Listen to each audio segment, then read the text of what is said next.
Hello friends, नमस्कार, good evening. आप सभी का बहुत बहुत स्वागत है आपके अपने channel triple C wifi study पर। आइए स्टार्ट करते हैं आज के इस क्लास को। और आज इस क्लास में 25 प्रश्नों को रखा है। ये सभी प्रश्न आपके होने वाले ट्रिपल सी एग्जाम के लिए काफ़ी इंपॉर्टेंट हैं। सो आपको पूरा क्लास बहुत अच्छे से देखना है। और इससे पहले हमने जितने भी क्लास आपको कराए हैं वो सारे क्लास आपको करने हैं। बहुत सारी प्लेलिस्ट आपको हमारे चैनल पर मिल जाएंगे, जिनमें आपको ट्रिपल सी लिब्रे ऑफिस नाम की प्लेलिस्ट देखनी है, triple C advance mock test series नाम की प्लेलिस्ट आपको देखनी है, और इसके अलावा ट्रिपल सी प्रीवियस पेपर की प्लेलिस्ट आपको देखनी है। और एक आपको हमारे चैनल पर triple C all in one महामैराथन क्लास मिल जाएगा, जिस क्लास को भी आपको अच्छे से तैयार करना है। ठीक है, चलिए, तो जो भी साथी क्लास में आ चुके हैं, सबसे पहले आप लोग एक बार शेयर कर दो ताकि और भी बच्चे और भी साथी इस क्लास को ज्वाइन कर पाएं। आज का सबसे पहला प्रश्न आपकी स्क्रीन पर आ चुका है। यहाँ पर आप सभी को बताना है, निम्नलिखित में से कौन सा एक मेथड डेटा दर्ज करने के लिए इस्तेमाल किया जाता है। बताओ, कौन सा एक मेथड डेटा दर्ज करने के लिए इस्तेमाल किया जाता है। F2 कुंजी दबाने पर, सूत्र बार पर क्लिक करना यानी कि फार्मूला बार पर क्लिक करना, टेबल कुंजी दबाने पर, या उपरोक्त सभी। तो आपको बताना है कौन सा एक मेथड है जो डेटा दर्ज करने के लिए इस्तेमाल होता है। कौन सा यहाँ पे करेक्ट आंसर होगा। ऑप्शन नंबर हो जाएगा डी, उपरोक्त सभी। कैसे? देखो, अगर आपने कोई भी डेटा आप किसी सेल में लिखते हैं, है ना, उसके बाद में आप चाहे तो F2 कुंजी प्रेस कर देंगे, तब भी आप वहां पर लिख पाएंगे, डेटा दर्ज कर पाएंगे। अगर आप सूत्र बार पर क्लिक करते हैं तब भी आप डेटा दर्ज कर पाएंगे। टैब कुंजी दबा देंगे तो भी आपका डेटा दर्ज हो जाएगा। ठीक है,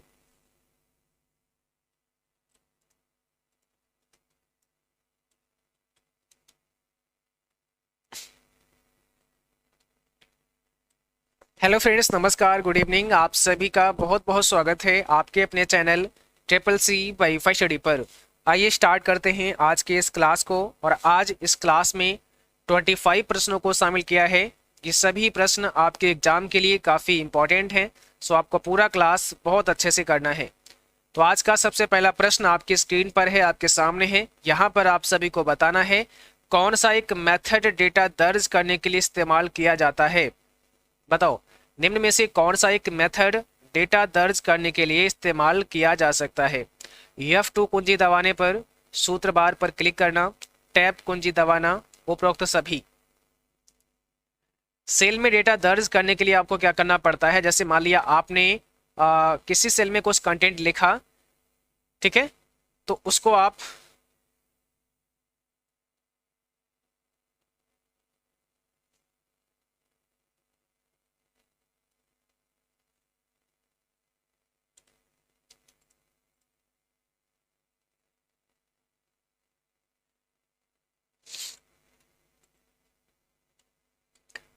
हेलो फ्रेंड्स, नमस्कार, गुड इवनिंग। आप सभी का बहुत बहुत स्वागत है आपके अपने channel triple C wifi study पर। आइए स्टार्ट करते हैं आज के इस क्लास को। और आज इस क्लास में 25 प्रश्नों को शामिल किया है। ये सभी प्रश्न आपके एग्जाम के लिए काफ़ी हेल्पफुल होंगे। सो आपको पूरा क्लास बहुत अच्छे से देखना है। और इससे पहले हमने जितने भी क्लास आपको कराए हैं वो सारे क्लास भी आपको अच्छे से तैयार करने हैं। बाकी सभी को रेगुलर मॉक टेस्ट करते रहना है। मॉक टेस्ट आप सभी www.triplec.com पर कर सकते हैं। यहाँ से बहुत सारे मॉक टेस्ट आपको मिल जाएंगे। तो ये स्टार्ट करते हैं। और आज का सबसे पहला प्रश्न आपके स्क्रीन पर आ चुका है। इसमें आपको बताना है, निम्नलिखित में से कौन सा एक मेथड डेटा दर्ज करने के लिए इस्तेमाल किया जा सकता है। F2 कुंजी दबाने पर, सूत्र बार पर क्लिक करना, टैब कुंजी प्रेस करना, या उपरोक्त सभी। तो यहां पर कौन सा करेक्ट आंसर हो जाएगा। ऑप्शन नंबर डी, उपरोक्त सभी। अगला प्रश्न आपके सामने है, किसके अतिरिक्त आप नया प्रेजेंटेशन तैयार कर सकते हैं। किसके अतिरिक्त, किसके अलावा आप एक नया प्रेजेंटेशन बना सकते हैं। ऑप्शन है कंट्रोल एन, न्यू फाइल पर क्लिक करें, ओपन फाइल पर क्लिक करें, ऑफिस बटन पर क्लिक कर एवं न्यू फाइल सेलेक्ट करें। किसके अतिरिक्त आप एक नया प्रेजेंटेशन बना सकते हैं। Option number C, open file पर क्लिक करके। ठीक है, यानी कि अगर आप न्यू फाइल पर क्लिक करते हैं तो भी आप एक नया प्रेजेंटेशन बना पाएंगे, कंट्रोल एन से भी बना पाएंगे, ऑफिस बटन पर क्लिक करके न्यू फाइल सेलेक्ट करके भी बना पाएंगे, लेकिन यहाँ पर क्या है, ओपन फाइल पर क्लिक करके आप ओपन कर सकते हैं, फाइल को, नया नहीं बना सकते हैं। तो यहाँ पर सी ऑप्शन हो जाएगा। साधारणतः जब कोई ईमेल प्राप्त होता है तो यह प्रदर्शित होता है। जब कोई ईमेल रिसीव होता है, प्राप्त होता है, तो यह डिस्प्ले होता है। कहाँ पर प्रदर्शित होता है? कॉन्टैक्ट में, इनबॉक्स में, मैसेंजर में या टास्क में? सिंपल सी बात है, इनबॉक्स में आता है, ऑप्शन नंबर बी हो जाएगा। जब कोई मेल आपको रिसीव होता है तो वो इनबॉक्स में दिखाई देता है। स्प्रेडशीट में गणना करने के लिए आपको आवश्यकता होती है। स्प्रेडशीट में गणना करने के लिए किसकी आवश्यकता होती है?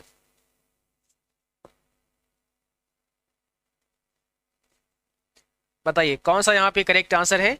ऑप्शन नंबर पहला, फार्मूला। स्प्रेडशीट में गणना करने के लिए किसकी आवश्यकता होती है? फार्मूला की आवश्यकता होती है। एक्सेस टाइम है, बताओ, एक्सेस टाइम है seek time plus latency time, seek time minus latency time, या कोई नहीं? तो जो एक्सेस टाइम है ये क्या होता है? Access time means seek time plus latency time, ये होता है एक्सेस टाइम। किसी फार्मूले में सेल एड्रेस $4 का मतलब क्या है? यह सेल रिलेटिव सेल रेफरेंस है, एब्सोल्यूट सेल रेफरेंस है, मिक्स्ड सेल रेफरेंस है, या सभी?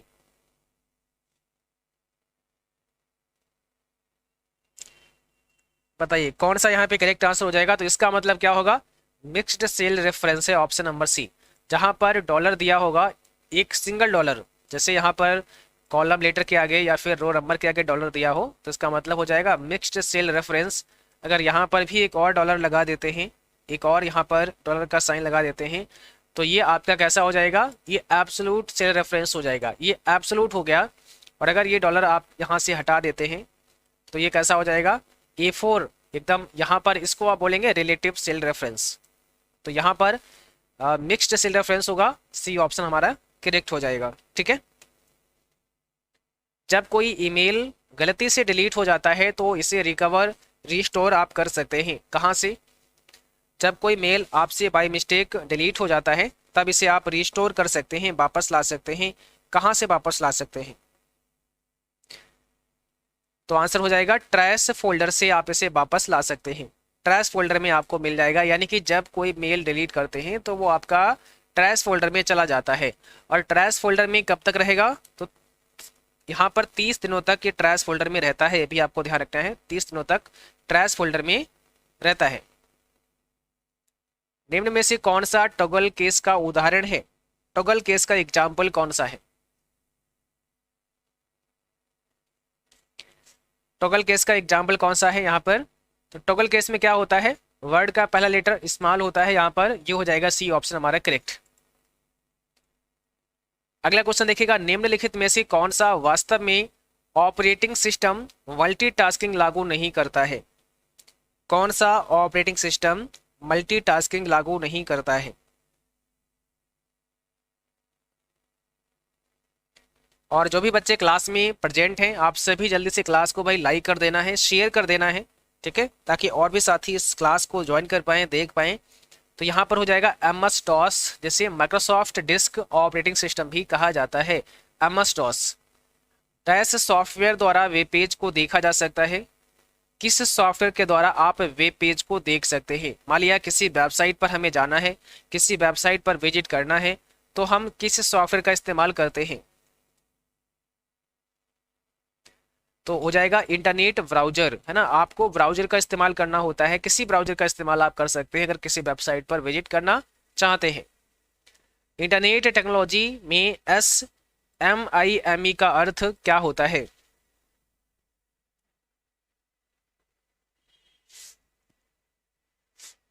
तो यहाँ पर क्या हो जाएगा? Secure multipurpose internet mail extension, first option हमारा करेक्ट होगा। जब आप पावर पॉइंट को शुरू करते हैं और जब तक आप व्यू नहीं बदलते हैं तब तक आप डैश में कार्य करेंगे। जब आप पावर पॉइंट को शुरू करते हैं और तब तक आप व्यू को नहीं बदलते हैं तब तक आप डैश में कार्य करेंगे। यानी कि normal view, slide sorter view, slide show view या आउटलाइन व्यू? बताइए। जब आप पावर पॉइंट को शुरू करते हैं और तब तक आप व्यू नहीं बदलते हैं, तब तक आप कार्य किस में करते हैं? नॉर्मल व्यू में करते हैं। ठीक है, नॉर्मल व्यू। एक इलेक्ट्रॉनिक पाथ सिग्नल को कंप्यूटर के एक पार्ट से दूसरे पार्ट में डैश के माध्यम से भेजता है।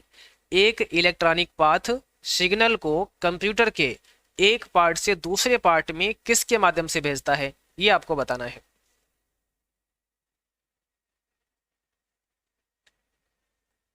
तो यहां पर सही जवाब क्या हो जाएगा? वस के माध्यम से, वसेस के माध्यम से। ऑप्शन सी हमारा सही होगा, वस। किस मैनो में चेंज केस कमांड उपलब्ध होता है? कौन से मैनो में चेंज केस कमांड आपको मिलता है? चेंज केस कमांड किस मैनो में आपको मिलता है? तो इसका आंसर क्या हो जाएगा? फॉर्मेट मैनो। फॉर्मेट मैनो में आपको मिलेगा। बताइए, यहां पर आपको बताना है निम्न में से कौन सी मोबाइल भुगतान सेवा से संबंधित है? कौन सी मोबाइल भुगतान सेवा से संबंधित है? क्या होगा इसका सही जवाब?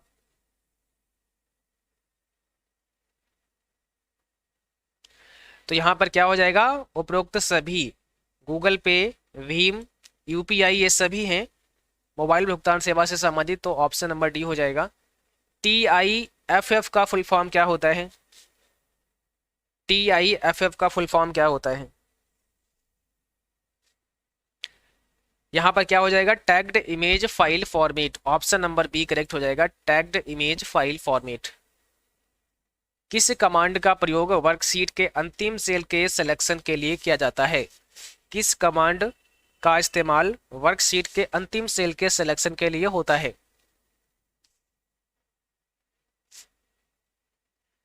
तो आंसर हो जाएगा कंट्रोल के साथ में एंड, है ना, कंट्रोल एंड आप यूज करते हैं। और इस प्रश्न में आप लोग बताएंगे निम्नलिखित प्रोटोकॉल में ईमेल सेवाओं के लिए कौन सा प्रोटोकॉल प्रयोग किया जाता है? ईमेल सेवाओं के लिए कौन सा प्रोटोकॉल इस्तेमाल किया जाता है? बताइए कौन सा यहाँ पे करेक्ट आंसर है?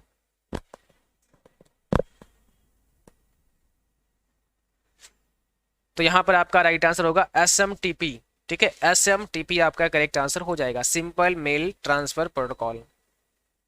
एक नई खाली प्रेजेंटेशन फाइल क्रिएट करने के लिए आप डैश करेंगे।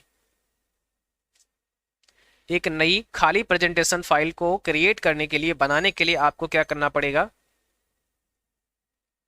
न्यू बटन पर क्लिक करेंगे, फाइल मेनू में न्यू कमांड पर क्लिक करेंगे, तो यहाँ पर दोनों हो जाएगा ए और बी।